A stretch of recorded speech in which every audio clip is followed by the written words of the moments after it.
Viral ngayon sa social media. Ama ni Carlos Yulo, bike lang ang gamit papunta sa trabaho. Usap-usapan sa social media ang ama ni Carlos Yulo na si Mark Andrew Yulo dahil bike lang pala ang gamit nito papunta sa kanyang trabaho. Masakit para sa mga netizens. Nang makita nila ang ama ni Carlos habang nagbabike lamang ito papunta sa kanyang trabaho bilang travel agent liaison officer. Sa kabila ng mga magagarang sasakyan na natatanggap ng kanyang anak. Kung ating babalikan, nakatanggap ang atleta mula sa Toyota Motor Philippines ng Toyota Land Cruiser Prado na may presyong 5 milyon pesos. Pangalawa, ibinahagi sa social media ng Chery Auto Philippines ang pagtanggap ni Carlos ng brand new Chery Tiggo 7 Pro. Matapos itong magwagi ng 2 gintong medalya mula sa Paris Olympics 2024. Kaya hindi umano naiintindihan ng mga netizens kung bakit kailangan pa umanong magbike ang ama ni Carlos papunta sa kanyang trabaho kung marami naman umanong natanggap na blessing. Ang kanyang anak gaya na lamang ng mga brand new cars. Ayon pa sa mga netizens. Tapos yung anak imbis ang ama una pa sakayin sa bagong Land Cruiser, ay ayun ang pamilya ni Goldie at Milk Tea ang nagpakasasa.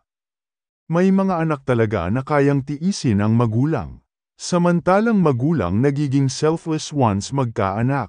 Sana ma-realize ni Kaloy yan. Oo, syempre sasabihin ng iba pinagpaguran niya yan. Pero makita mong nagsasakripisyo magulang mo at may magagawa ka para maging maalwan ang buhay nila. E gawin na lang.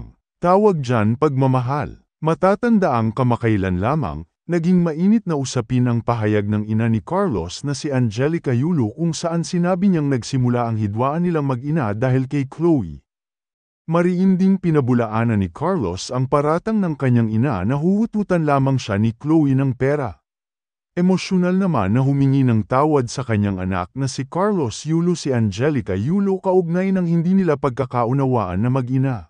Sa isang emosyonal na press conference, humarap sa media si Angelica kasama ang kanyang legal counsel na si Raymond Fortan upang tuldukan ang issue hinggil sa hindi pagkakaunawaan sa pagitan nila ni Carlos, pati na rin sa nobya nitong si Chloe San Jose. Sa kanyang pahayag, inamin ni Angelica na siya'y hindi perpektong ina, ngunit ganun din umano si Carlos bilang anak.